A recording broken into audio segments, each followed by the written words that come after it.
Nasubukan mo na bang nag-apil-apil ng mga rides tulad dito? At kahit malayo ay pinuntahan na natin para na din makapag-ila-ila ng mga bagong kaibigan na kakaibiganin natin. Pambihirang Tagalog yan. Mag-chip in at magkaroon ng bagong Caraga Loopers jersey. Kumain ng puting itlog, ma-experience ang malak sa CR. Kaya't ano pang hinihintay natin? Tara, rides! Wow!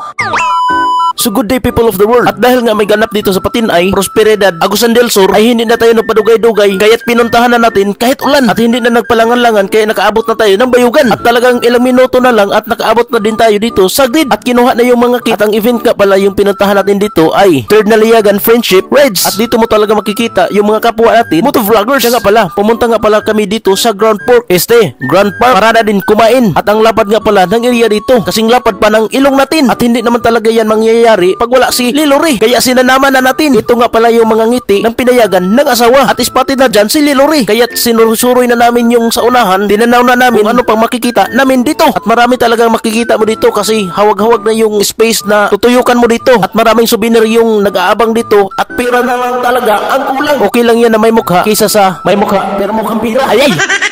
Sa paglakad nga namin ay dito kami napadpad sa may barbecue na may steak, kaya tinatawag to na barbecue steak. Tangna mo! Naloko mo ako! At pagkatapos namin dyan ay pumunta na kami sa aming pwesto at hinulaturns tayo ni Beshi kung ano pang o-orderin natin. Kahit nga yung sabaw na pagkapin ay malamig na. Tulad na lang ng pag-ibig natin na nalalamig na. At pagkatapos nga namin kumain ay pumunta na din kami dito sa grid at makigtapok na din sa ating mga kapwa rider. And shout out nga pala sa Team Caraga Loopers. At spotted talaga dito si Predator. Ang pangalan nga pala niya ay si Idol Gerald. Walang kaibahan sa pagkuha pa lang ng helmet. Parang nakakatakot pa yung pagmumuka kaysa sa helmet.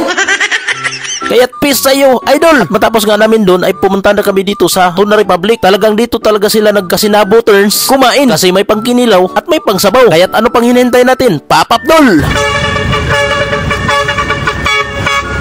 Sabi nga nila, basta raw taga Caraga Loopers ay mabait at gentleman. Kaya't binigyan na ni Lilori ng bangko ang dalaga para na din ito'y makaupo while waiting sa nag-aantay sa kanya.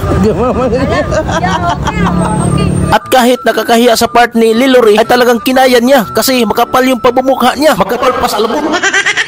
Iba talaga ang magagawa mo basta't may makita kang dalaga na maganda. Kaya't ito sila nagtataka at minulat ang mga mata na namumula. Lagi hatod.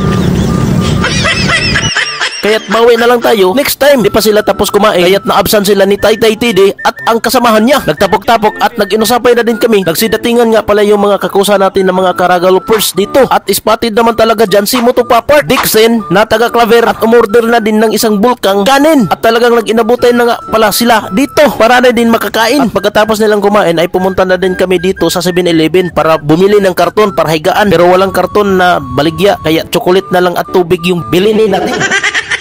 At talagang malaking palasyo nga pala yung tulugan natin dito. Walang bayad, libre to kasi kailan nila ito. At maraming salamat talaga sa taong nagtiwala at sumuporta sa amin. Kahit matitigas at puro ublong yung mga ulo namin. At spotted na talaga dyan si Ride with Ed. At taon-taon talaga niyan ay nag-initsahay na din ito ng sinsilyo. Pero papel, ano kayang plano nila? Bakit sila nangulikta? At talagang makulit talaga to si Boss Idol Jing na Malibod aka El Maestro. Talagang may kumuha pa talaga ng sukli at binulusapan niya ito.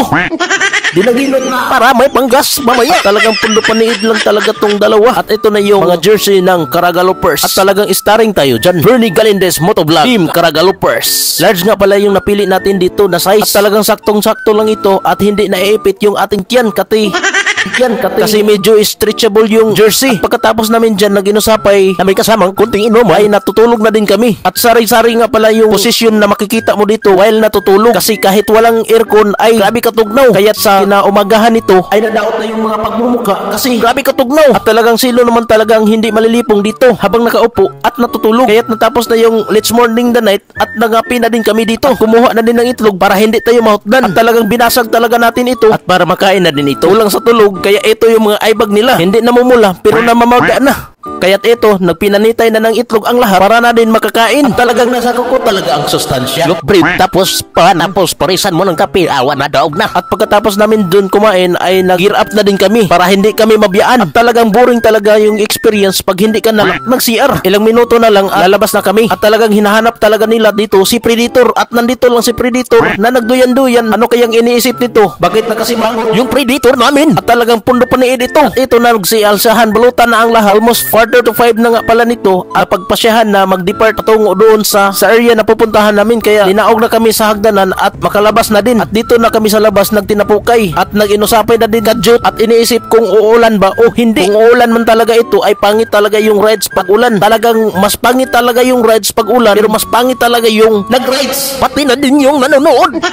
Almost 5 PM na din at nakalabas na kami sa venue na pinuntahan namin at papunta na din kami dito sa grid para magtinapukay na din ang lahat-lahat at magkinitaan na din ang lahat-lahat dito. At spotted naman talaga natin dyan si Karsten at Team Danlis. Almost 350 nga pala yung rider na makikita mo dito at kasama na dyan yung OBR. Lahat ng naka-vest na nakapula ay kasama yan sa rides at ma-experience na din ang rides dito kahit 350 kilometro. At dito mo talaga makikita yung iba't ibang uri ng motor. Kasali nga pala yung mga motor na XRM, Sniper, NMAX, ADV, Big Bikes, Ninja at iba't ibang uri ng mga motor na hindi pa natin nakikilala. Kaya't ano pang hinihintay natin? Ipilit na nato ang sticker na 200 at pang 202 riders nga pala dito si Lilori. May konting aberya nga pala dito kay Boss Aldrin Moto. Medyo apektado kahit maliit lang yung bolt ay kailangan nga pala yun. Sa sobrang paghugot ng bolt na putol ito at naghahanap pa to ng kahit konting bolt ay paikuan talaga niya. At para mapasok na din sa bangag para humugot yung kambyada, pumunta na din kami dito para maklaim namin yung coupon sa Mills. Bihira lang magkamotor ng ganito. Ano kayang pangalan nito at sino kaya yung rider nito? Mabibighani ka talaga sa iba't ibang uri ng motor na makikita mo dito at talaga makakamot ka talaga ng ulo. Pag gas ka dito.